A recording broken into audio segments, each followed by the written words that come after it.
মুসারে আল্লাহরে জিগাইবানি, আমি গরিব মানুষ, আমি ভালো কিছু কিনতে পারি না, ছেলে মেয়েকে ভালো কিছু খাওয়াইতে পারি না, ভাঙ্গা ঘর, এত গরিব, ভালো করে ঘর বানাইতে পারি না। আল্লাহরে জিগাইবানি কি করলে আমার উন্নতি হবে, ধনী হব, টাকা পয়সা হবে। আল্লাহরে জিগাইবানি। আল্লাহ মুসা নবী কই ঠিক আছে, আল্লাহরে জিগাইব তুমি কেমনে ধনী হইবা।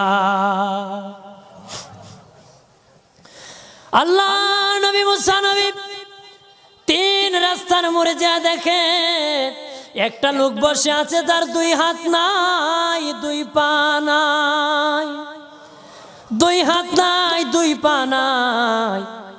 ওই লোক ডাক দিয়া কয়, মুসা রে, জীবনে কোনোদিন নিজে হাঁটতে পারি নাই, নিজ হাতে খেতে পারি নাই, কেউ খাওয়াইলে খাই, নতুবা উপবাস থাকি, বৃষ্টি আসলে ভিজি, সেখানে আমি